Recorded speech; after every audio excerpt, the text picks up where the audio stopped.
Idaho murders, detectives, FBI return to campus stabbing scene, collect evidence and meet with prosecutor.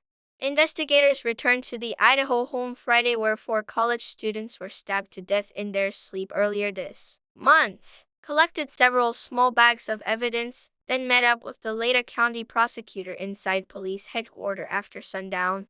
Aaron Snell, the communications director for the Idaho State Police, told Fox News Digital downplayed the significance of the late meeting and said investigators had been routinely putting in long hours.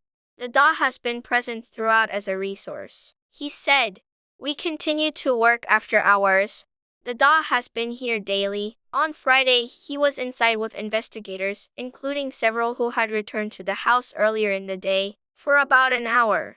In the late afternoon Friday, police and members of the FBI first looked outside and walked up the hill behind the home, which is built into a slope and stands 3 stories tall. Next, they came back down and were seen putting on protective covers over their shoes and returning inside the home on King Road, which had been untouched for days. Shapan was a member of the Sigma Chi fraternity, the University of Idaho said earlier this month. Colonel and Mojin were both part of the Pi Beta Phi sorority, and Goncalves belonged to Alpha Phi. "We worked through the holiday," Snell told Fox News Digital in an interview at the Moscow police headquarters Friday. "This is a non-stop investigation and will continue to move forward." At the same time, investigators were revisiting the home. After searching the inside of the house, one of the investigators left with several small paper bags in his hand. "Detectives continue investigating and will collect evidence," Snell told Fox News Digital. However, he added that he did not have details about what authorities removed specifically from the scene Friday afternoon. Fox News contributor and former Washington, D.C.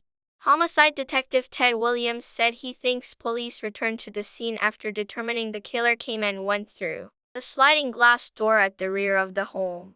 "Remember, the 2 surviving witnesses slept on the first floor, so it is highly unlikely that the killer came or went through the front door," he said. Most students have left town for the Thanksgiving holiday, but University of Idaho President Scott Green has said that all students will have the option to finish the semester remotely. Snell said if the suspect turns out to be a student who doesn't plan on returning, that won't hinder investigators. "We're going to continue this investigation no matter what," he said.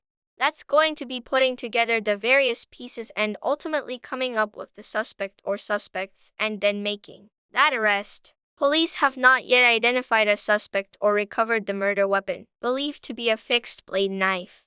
All 4 victims had been stabbed to death, and some had defensive wounds, according to authorities. Police say they believe the attack was targeted and are asking the public for information and surveillance video.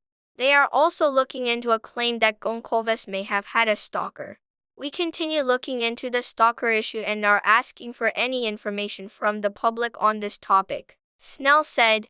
"Anyone with information on the stalker or on the case in general is asked to call the tip line at 208-883-7180 or email to Pliny@C. Moscow. Id. Us.